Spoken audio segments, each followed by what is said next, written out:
We're live. Yes. All right. So we are back for another podcast of our Big Sis podcast. I am Big Sis Val. Big I'm Sis Ange here with me. Ange. Welcome back. Heck yeah. Yes. And today's podcast, today's topic, we are going to be talking about manifesting your goals and how to execute them. So, Yes, guys, I even brought in my third eye to really bring those goals to reality. So you have to check it out on YouTube if you want to check out my third eye hat. Heck yeah. So, why don't you start us off? Why don't you kind of warm us up?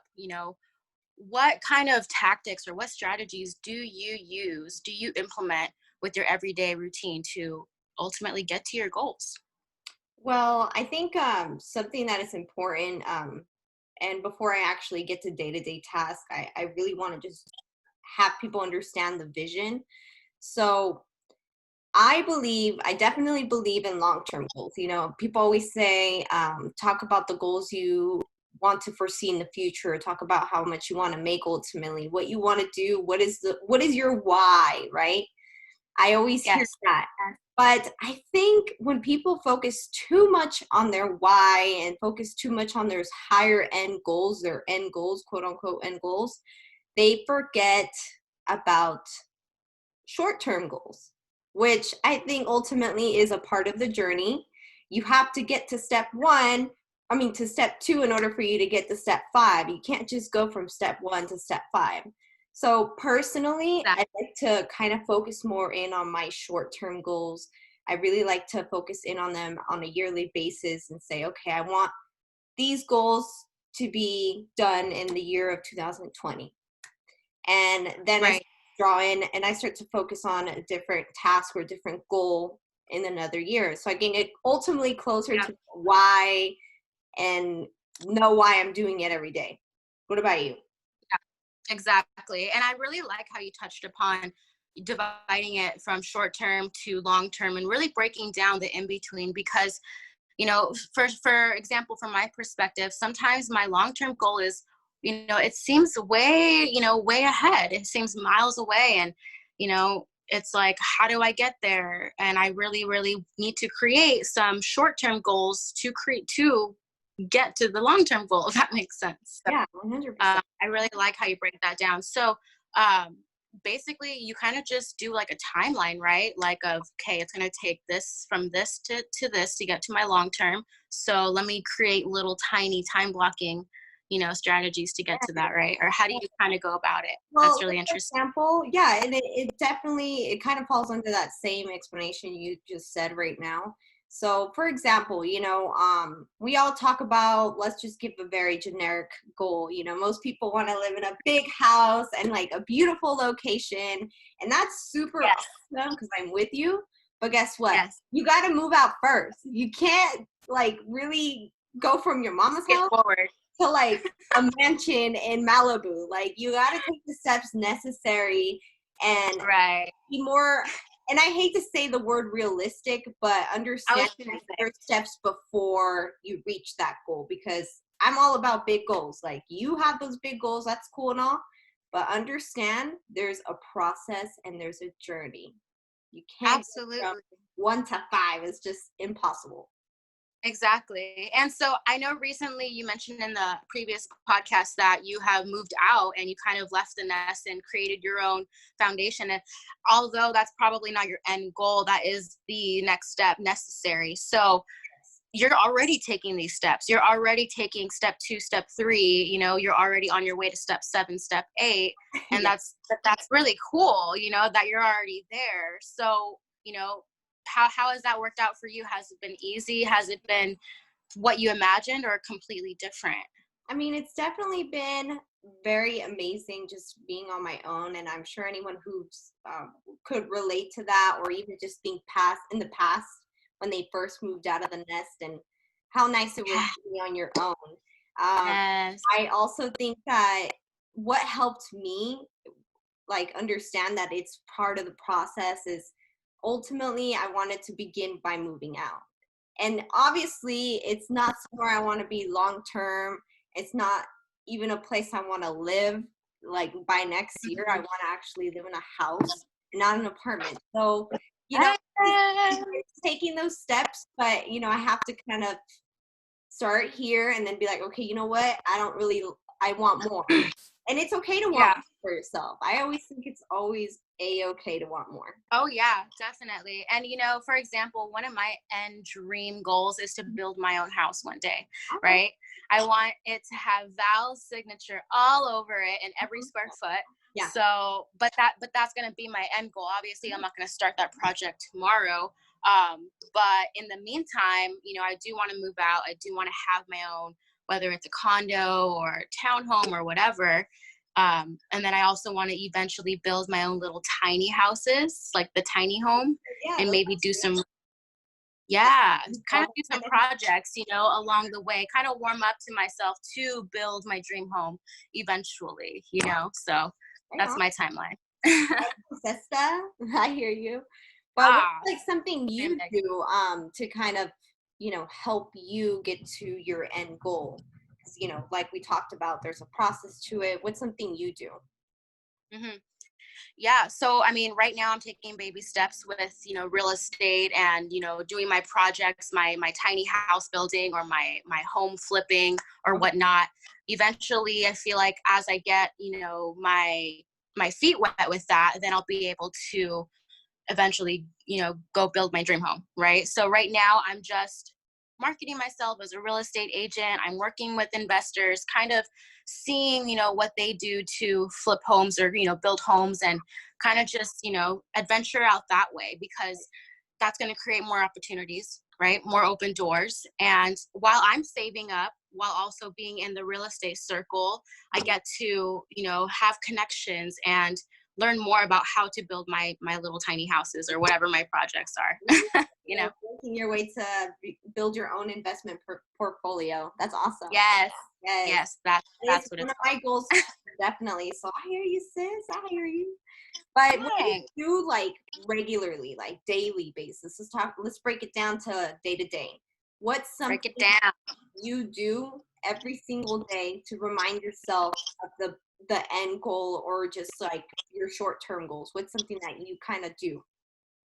Yeah, so something that is really effective is manifesting your dreams or desires, no matter how big or small they are, right? And something that I've been doing lately that has been working tremendously is writing it down on paper the morning and the night, because if you wake up and go to sleep with that thought in your head, it's going to come eventually one way or another. It's going to find its way to you.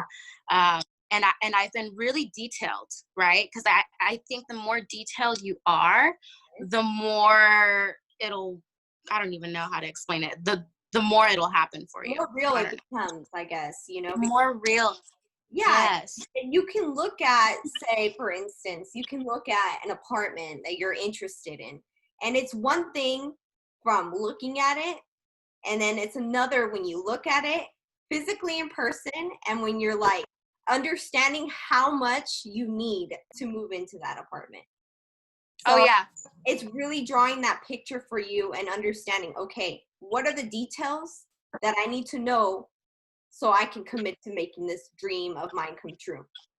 So I love the detail thing, because I think it's important, because if you're not detailed about your goals, let's be real, I don't think a lot of people will at least or even touch close to getting them, because it's a mystery. It's like, oh my God, I don't know. I don't want to know how much it is. It's just floating. Yeah, it's a dream floating in the air. There's no actual intention to, right. Goal. Yeah, that's the way I see it. Exactly. So I guess I do. I like visuals. So outside, I used to write things down, and I need to get back into that, because I was kind of looking back at some journals and some of the goals that I had set for myself short term. I definitely reached them, and it was like really nice to kind of revisit that and be like, oh, like, look at that. I conquered and I prevailed. Like, even though it was so hard sometimes, I ended up like reaching those goals, which is really nice to see.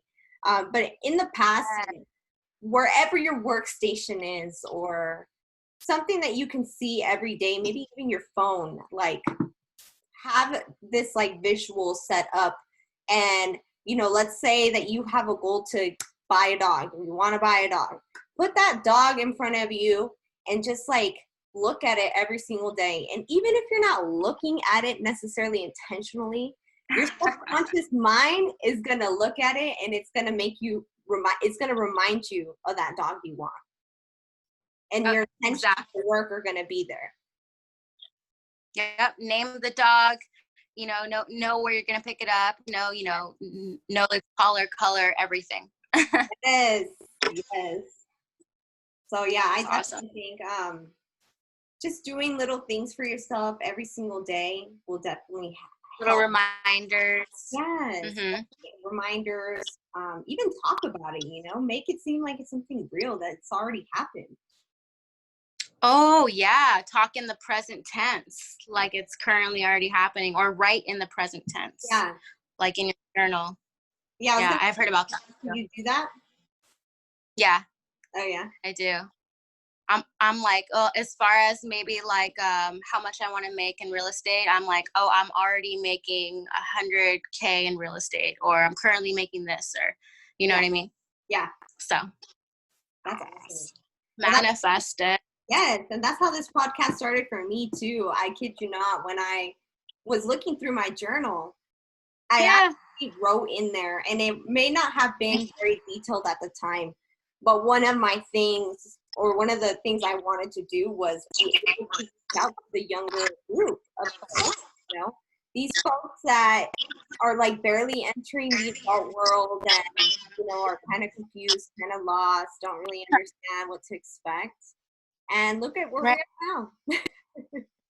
Exactly. And it's so crazy because, I'm sure a lot of people can relate. And, I'm sure whenever we were, if we could talk to our younger selves, then I'm sure we would give crazy advice or crazy pointers, or tell ourselves not to worry, or, it really helps hearing that in your ear when you're going through the moment. Yes. And it reminds me, like, it was worth those bad times, those hard times. Yeah, definitely. But I mean, honestly, it creates, who we are today as well. I mean, look at the strong women, who we are.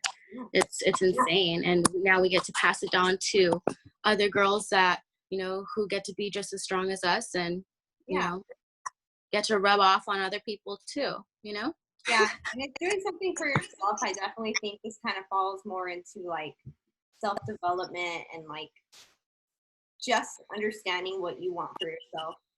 I always think it's so important to put yourself first, and then 100%. afterwards, just because you can't really help anyone unless you help yourself first, truthfully. It's so true, Angie. That is so true. And, living in our society nowadays, you really do need that extra push, or that extra help to, that extra to give you the motivation to, rock that interview, or, get that career, or go chase after, I don't know, that guy you like, or whatever the case is, to really just go for life without holding back. Yeah, 100%. I definitely agree. Well, I'm like, yeah. I don't know if you had any other like pointers you wanted to talk about manifestation, goal setting. I mean, we pretty much hit the nail on the head. Just, you said self-love is key. And I said, just writing your goals and manifesting your dreams down.